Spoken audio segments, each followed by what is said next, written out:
अब हम धीरे धीरे आगे प्रोग्रामिंग सीखेंगे। तो उसमें सबसे पहले आता है हमारा सी language. C is a programming language developed at AT and Icewell Laboratory in USA 1972। जो C लैंग्वेज प्रोग्रामिंग लैंग्वेज है ये कहाँ डेवलप हुई थी? एट एंड टीज़वेल में, लेबोरेटरी का नाम है ये, यूएसए में है ये, और 1972 में थी। It was designed and written by the scholar named Dennis Ritchie in the late 70s, beginning to replace the more familiar language to the time taken PLIA। इस ये जो टाइम थी इसके बाद में लेट 70s में जिसको रिप्लेस, इन सारी लैंग्वेज को रिप्लेस करा था और सी लैंग्वेज का आविष्कार हुआ था। अब हम देखते हैं सी कहाँ स्टैंड करके, सी क्या कहते हैं सी लैंग्वेज को। Let us see how does C differ from C. How C is different from C can be compared with other programming language. All the programming language can be divided into two categories. कोई भी programming language है वो दो categories में divide होती है। पहला होती है प्रॉब्लम ओरिएंटेड लैंग्वेज और high level language oriented language. These languages have been designed to give a better programming efficiency। ये जो हाई लेवल की लैंग्वेज होती हैं, यहाँ पे हम देखेंगे प्रॉब्लम ओरिएंटेड लैंग्वेज जो होती हैं, इनमें जो डिजाइन करी जाती है ये प्रोग्रामिंग एफिशिएंसी के लिए डिजाइन की जाती है ताकि आपका जो प्रोग्राम है वो फास्टर प्रोग्राम डेवलपमेंट करे। HLL is a short form of high level language. जो HLL लैंग्वेज है इसमें क्या होता है, प्रोग्रामिंग एफिशिएंसी ज्यादा होती है प्रोग्राम करने की। Example of language falling in this category are basic, C++, Java। ये सारी कैसी लैंग्वेज है? प्रोग्रामिंग लैंग्वेज है। सेकंड आता है machine oriented language and low level language. These languages have been designed to give a better machine efficiency। इनका काम होता है जो मशीन से रिलेटेड, मशीन में जो प्रोग्राम आपको फ्लो करना है उसका एग्जीक्यूशन बहुत फास्ट तरीके से हो। Example of language following in this category are assembly language and machine language. दो आती है इसके अंदर, असेंबली लैंग्वेज और मशीन लैंग्वेज। अब हम देखते हैं सी कहाँ स्टैंड करती है।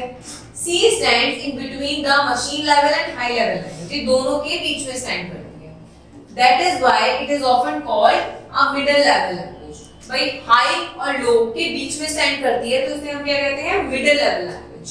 Since it was designed to have both, ये दोनों के लिए डिजाइन की गई, इससे प्रोग्रामिंग भी फास्ट होती है और मशीन लर्निंग, मशीन की एफिशिएंसी फास्ट होती है।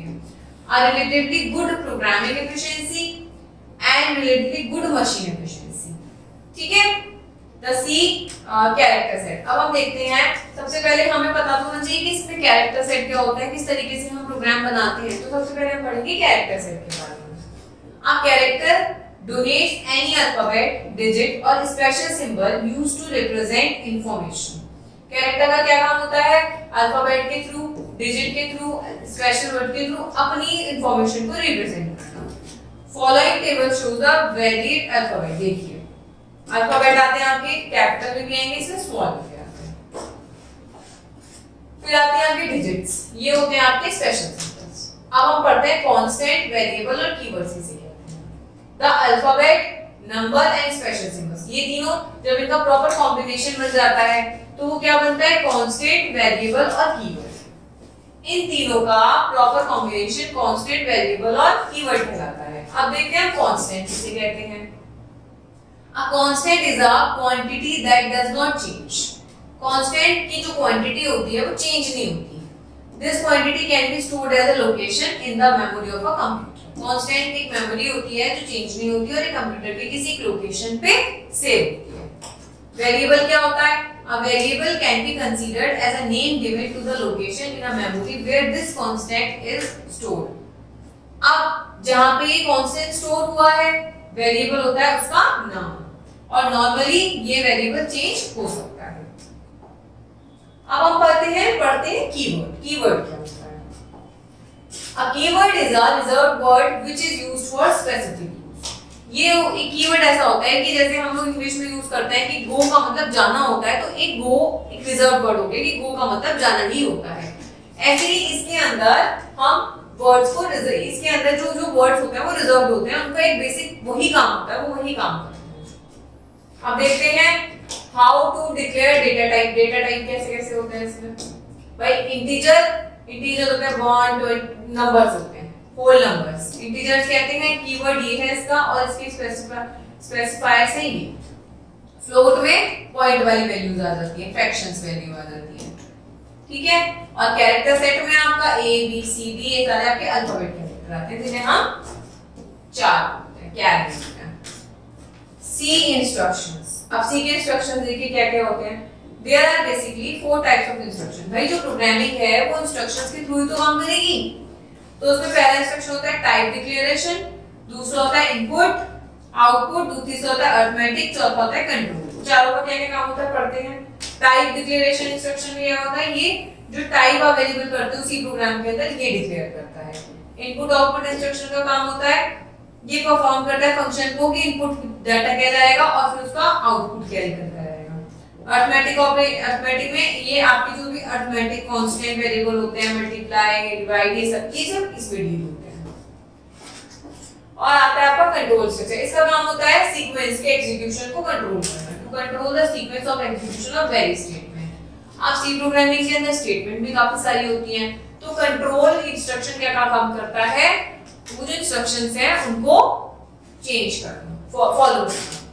अब हम देखते हैं सी प्रोग्राम को हम ओपन कैसे करते हैं। सबसे पहले हम स्टार्ट बटन पे जाएंगे, उसके बाद हम प्रोग्राम्स ऑप्शन पे जाएंगे, वहां पे हम टर्बो सी ऑप्शन पे क्लिक कर देंगे तो हमारे पास ये एरो हमारे सामने, ये पूरा डायलॉग बॉक्स हमारे सामने आ जाएगा। अब हम फर्स्ट सी प्रोग्राम लिखने की कोशिश करते हैं। The first C program, each instruction in C program is written as a separate statement। C program के अंदर हम जो भी चीजें लिखते हैं वो एक अलग-अलग स्टेटमेंट के रूप में लिखी जाती है। Therefore, a complete C program will comprise of a series of statements। ये क्या होता है, एक सीरीज ऑफ स्टेटमेंट होता है जो भी आपको प्रोग्रामिंग में करवाना है, ठीक है। These statements must appear in the same order in which we wish to them to be executed। भाई हमें पहले हेलो लिखवाना है, हेलो टू वर्ड, जो भी हमें जिस सीक्वेंस में हमें रिजल्ट चाहिए होता है उसी सीक्वेंस में हम इसको क्या देते हैं, स्टेटमेंट देते हैं।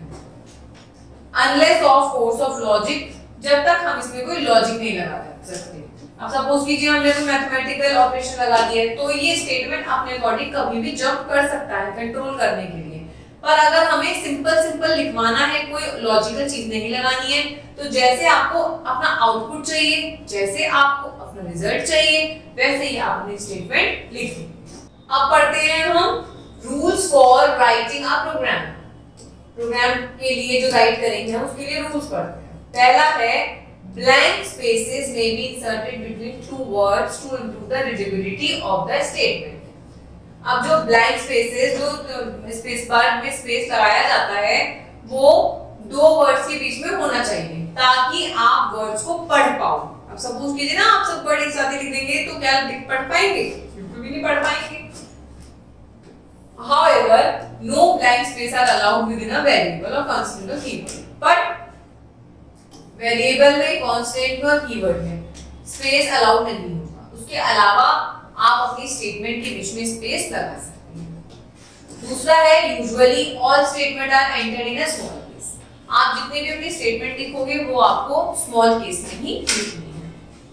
तीसरा है C has no specific rule for the position at which a statement is to be written.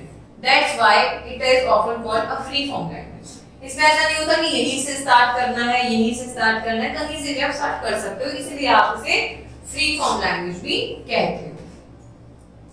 Any C statement always end, कोई भी सी स्टेटमेंट जो होगी आपकी हमेशा सेमीकोलन से एंड होगा उसका।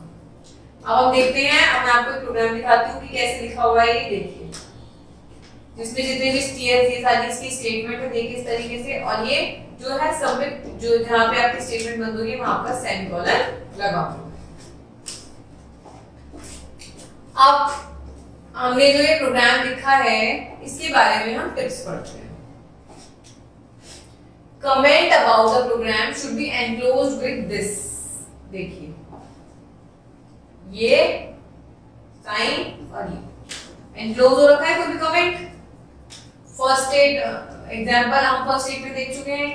C program is nothing but a combination of functions. Main is one function. Empty references after main are necessary. देखिए ये रहा आपका मेन फंक्शन और ये वाला एम्पथाइजेस का आपका जो सिग्नेचर है मेन फंक्शन के बाद जरूर लगना चाहिए. Header file is necessary in every program because the function run after including them like CLSR and get. देखिए हेडर प्रोग्राम में जरूरी होता है CSR. देखिए ये रहा आपके हेडर प्रोग्राम्स. ठीक है. printf it is a function which is used to print on screen the value contained in a variable. ये होता है आपको जो भी वेरिएबल आपने लिख रखा है वो आपके आउटपुट में प्रिंट होकर आए. ठीक है. the general form of p is printf is this. ठीक है. printf की जनरल जो कमांड होती है वो ये होती है. देखा है printf लिखा है format specifies list of variables. इस तरीके से आपका आ जाए. फिफ्थ है हमारा count. It is a function which is used to take values. इसका काम होता है आपकी वैल्यूज को उठाना आपके प्रोग्राम में से. The first print statement output the message enter the value a and b on the screen. First statement आपकी ये आ गई. Here we have not used only variable to print. इसमें हमने सिर्फ वेरिएबल तो नहीं लिए हैं. which means that using variable in printf is optional. मतलब वेरिएबल में जरूरी नहीं है कि आप printf ही लें. प्रिंट आप सिंपल प्रिंट भी ले सकते हैं. एग्जांपल देखिए make a program for calculation of simple interest. तो देखिए किस तरीके से इन्होंने वो करा है. सबसे पहले इन्होंने क्या कर देखिए printf लिखा है enter the value of pqrt. ठीक है. p for principal. अब हमने स्टाफ में क्या कर दिया इस तरीके से हमने ये लिखा और देखिए सिंपल इंटरेस्ट हमने इस तरीके से निकाल दिया p into r into t divided by 100 और हमने printf में क्या करा है अपना प्रॉपर वैल्यू लिखी है. तो इस तरीके से आप printf भी लिख सकते हैं. तो इस तरीके से हमने इस पूरे चैप्टर में सीखा कि किस तरीके से हमने अपनी प्रोग्रामिंग सीखी है, प्रोग्रामिंग करी है और हमने सी लैंग्वेज के बारे में सीखा है कि किस तरीके की लैंग्वेज होती है और इसमें कौन कौन से कैरेक्टर सेट होते हैं, वेरिएबल होते हैं, कीवर्ड्स होते हैं और आगे प्रोग्रामिंग लैंग्वेज सीखने के लिए सी लैंग्वेज हमारा बेसिक होता है. Thank you.